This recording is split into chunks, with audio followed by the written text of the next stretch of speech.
আজি মধ্য গুৱাহাটী মহিলা পৰিষদৰ উদ্যোগত আমাৰ গণেশ LP স্কুলত আমাৰ এই বৃহত্তৰ অঞ্চলৰ প্ৰায় 250তকৈও অধিক আজি মহিলাই অসম গণ পৰিষদ দলত যোগদান কৰিছে।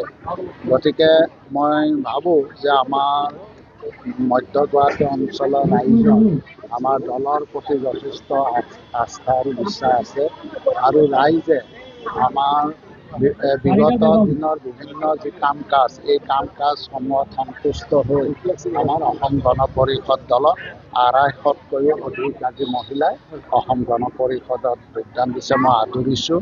মই ভাবোঁ যে এনেধৰণৰ যোগদান কাৰ্যসূচীয়ে আমাৰ দলটোক অধিক শক্তিশালী কৰিব আৰু ইতিমধ্যে আৰু বহু সংখ্যকে ইতিমধ্যে আমাৰ অগপত যোগদান কৰিছে আৰু ভৱিষ্যতেও আৰু খুব কম সময়ৰ ভিতৰতো আৰু বহু সংখ্যক ব্যক্তিয়ে আমাৰ অসম গণ পৰিষদ দলত যোগদান কৰাৰ বাবে আমাৰ লগত যোগাযোগ কৰি আছে।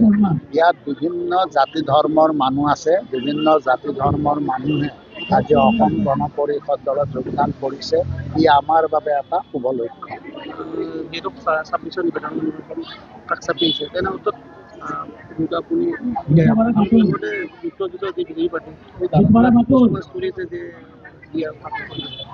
চাওক, এতিয়া যিহেতু পশ্চিম গুৱাহাটীটো লুপ্ত হয়, পশ্চিম গুৱাহাটী লুপ্ত হোৱাৰ পিছত আমাৰ যিটো মধ্য গুৱাহাটী, এই মধ্য গুৱাহাটীৰ বেছিভাগ অঞ্চল আমাৰ পশ্চিম গুৱাহাটী অঞ্চলৰে মধ্য গুৱাহাটী সমষ্টিত অন্তৰ্ভুক্ত হৈছে।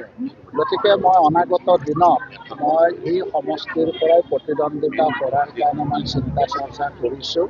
নিশ্চয় এইটো আলোচনা কালত আমাৰ যি নেতৃবৃন্দ থাকিব, বিজেপিৰ নেতৃত্বৰ লগত আলোচনা হ'ব আৰু আলোচনা হ'লে মই ভাবোঁ যে আমি আমাৰ এই মধ্য গুৱাহাটী যিটো বিধানসভা সমষ্টি আছে, নিশ্চয় আমি মিত্ৰজোঁটে এইবাৰ অধিক ভোটত আমি জয়যুক্ত হ'ব পাৰিম। অভিলেখ ভোটত আমি এই সমষ্টিৰ পৰা জয়যুক্ত হ'ব পাৰিম। কাৰণ ৰাইজে মই দেখা পাইছোঁ যে ৰাইজে আমাক আঁকোৱালি লৈছে। ৰাইজৰ আমাৰ প্ৰতি যথেষ্ট আস্থা আৰু বিশ্বাস আছে। গতিকে মই ভাবোঁ যে এইবাৰ এই সমষ্টিৰ পৰা জয়ী হোৱা কোনো অসুবিধাই নাই। যিহেতু আপুনি 25টা বছৰ পৰা নিৰ্বাচিত হৈ আহিছে, তেনে ক্ষেত্ৰত যদিহে যি আপোনালোকৰ বিজেপি পাৰ্টিৰ পৰা যি দিয়া হয়, তেনেক্ষেত্ৰত কি ক'ব? নাই, সেইটো বিজেপিৰ পৰা দিব যে এতিয়ালৈকে সিদ্ধান্ত হোৱা নাই। কাৰণ মই 25টা বছৰ নহয়, 30টা বছৰ সম্পূৰ্ণ কৰিলোঁ। মই 30টা বছৰ এই সমষ্টিটোৰ বিধায়ক হৈ আছোঁ। গতিকে মই ভাবোঁ যে কোনো জটিলতা নাথাকিব।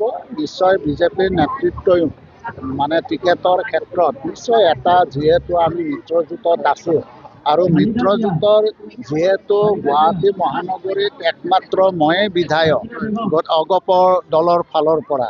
গতিকে মই ভাবোঁ যে ভৱিষ্যতে এই ক্ষেত্ৰত কোনো অসুবিধা বা তেনেকুৱা আহুকালৰ সন্মুখীন হ'বলগীয়া আছে। যিটো সময়ত বিজেপিক মুছলমানে ঘৃণা কৰে, সেই সময়ত অসম গণ পৰিষদ দলৰ ক্ষেত্ৰত পাহাৰত থকা বহু লোকে আকলি লোৱা পৰিলক্ষিত হৈছে। নাই, চাওক, পাহাৰ অঞ্চলত আজি যি ধৰণে উন্নয়ন বিকাশৰ কাম কৰা হৈছে, আজি পাহাৰ অঞ্চলত যি ধৰণে ৰাস্তা ঘাটেই হওক বা বিভিন্ন সামাজিক অনুষ্ঠান, ধৰ্মীয় অনুষ্ঠান বা তেনেধৰণৰ ইলেক্ট্ৰিফিকেশ্যনৰ কাম, এতিয়া খোৱা পানীৰো কাম পূৰ্ণ গতিত চলি আছে। গতিকে ৰাইজৰ এটা বিশ্বাস আছে যে আমাক এইজন বিধায়কে আমাৰ অনাগত দিনতো যথেষ্ট কাম কৰি দিব পাৰিব। গতিকে মানুহৰ কথাটো হৈছে বিশ্বাস। যেতিয়া এটা মানুহে বিশ্বাস পাব, তেতিয়া সেই মানুহে কেতিয়াও সেই বিশ্বাসক কেতিয়াও পদাঘাত নকৰে। গতিকে মই ভাবোঁ যে পাহাৰ অঞ্চলৰ ৰাইজ, আপোনালোকে যদি গোটেই পাহাৰ অঞ্চল ঘূৰে, তেতিয়াহ'লে দেখা পাব যে পাহাৰ অঞ্চলৰ ৰাইজ কিন্তু সুখী। অকল পাহাৰ অঞ্চলে নহয়, নামনি অঞ্চলৰ ৰাইজো আজি যি ধৰণে বিভিন্ন কাম কৰা হৈছে, সেই ক্ষেত্ৰত ৰাইজ সন্তুষ্ট হৈছে। গতিকে সন্তুষ্ট থকাৰ কাৰণে আজি মানুহ এনেধৰণে সদল বলে ওলাই আহিছে আৰু অসম গণ পৰিষদ দলত যোগদান কৰিছে।